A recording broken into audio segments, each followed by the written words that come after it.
एक और बड़ी खबर इस वक्त दिल्ली विधानसभा का पहला सत्र 24, 25, 27 फरवरी को सदन में नए विधायकों का शपथ ग्रहण भी होगा। तीसरे दिन कैग की 14 रिपोर्ट सदन में पेश होंगी। तो देखिए, पहले दिन शपथ लेने के बाद रेखा गुप्ता जैसे ही कोई फैसले लेती हैं तो उनमें पहला आयुष्मान योजना और दूसरा कैग की रिपोर्ट को लेकर विधानसभा सत्र की तारीखों को लेकर पिक्चर क्लियर हो चुकी है। 24, 25, 27 फरवरी को सदन में नए विधायकों का शपथ ग्रहण होगा।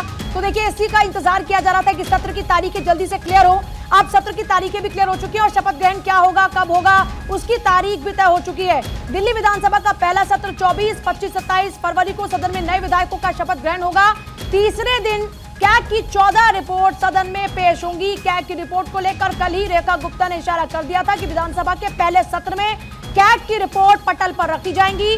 14 रिपोर्ट कैग की सदन में पेश होंगी। तीसरे दिन ही कैग की 14 रिपोर्ट सदन में पेश होंगी। तो यह बड़ी जानकारी है। सरकार तुरंत से एक्शन मोड में है।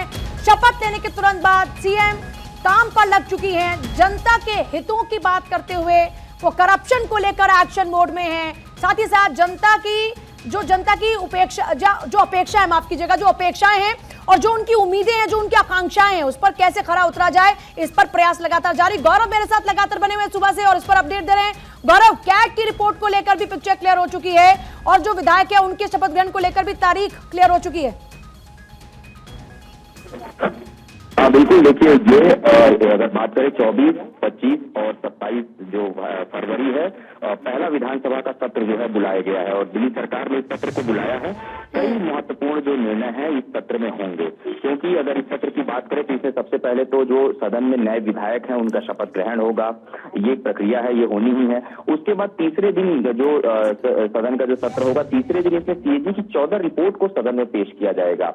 और जब सदन में सीएजी की रिपोर्ट आएगी तो आप ये मान के चलिए कि दिल्ली के जो उप मुख्यमंत्री रहे हैं मनीष सिसोदिया, इसके अलावा अरविंद केजरीवाल, इनकी मुश्किलें बढ़ती नजर आएंगी। क्योंकि कारण ये है कि पूर्व में चाहे हम शराब घोटाले की बात करें या फिर हम जो मोहल्ला क्लिनिक दिल्ली में बहुत बड़े पैमाने पर बनाई गई थी, जिससे स्वास्थ्य लाभ लोगों को दिया जाना था, उसमें भी अनियमितताएं हुई हैं। चुनाव से ठीक पहले हजारों करोड़ रुपए के घोटाले की बात खुद गृह मंत्री अमित शाह ने मंच से कही थी। तो अब कहीं ना कहीं जब सीएजी की रिपोर्ट सदन में रखी जाएगी, उसके बाद मुश्किलें और बढ़ेंगी और जो परत दर परत जो कमियां हैं, जो कहीं ना कहीं अनियमितताएं हुई हैं, वो सीएजी की रिपोर्ट में जो निकल के सामने आएगा तो इससे मुश्किलें निश्चित तौर पर बढ़ेंगी। तो अब सवाल यही है कि जो 24, 25 और 27 फरवरी को ये जो सत्र बुलाया गया है, इस पूरे विधानसभा सत्र के दौरान जो तीसरा दिन होगा, ये काफी महत्वपूर्ण तीसरा दिन होगा, जिसमें 14 जो रिपोर्ट है वो सदन में रखा जाएगा।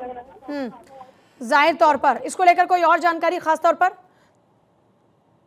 साफ तौर पर अगर जो मेरे सूत्र बता रहे हैं कि ये चुनाव से ठीक पहले ही बिल्कुल ये तैयारी कर ली गई थी कि दरअसल आम आदमी पार्टी को किस तरीके से घेरना है। क्योंकि आप देखिए कि जब विधानसभा के सत्र की शुरुआत होगी, 22 विधायक आम आदमी पार्टी के भी हैं और निश्चित तौर पे एक मजबूत विपक्ष की भूमिका आम आदमी पार्टी अपने तरफ से निभाने की पूरी कोशिश करेगी। क्योंकि जब सदन की कार्यवाही चलेगी, हंगामा भी होगा। गौरव, आपके पास वापस लौट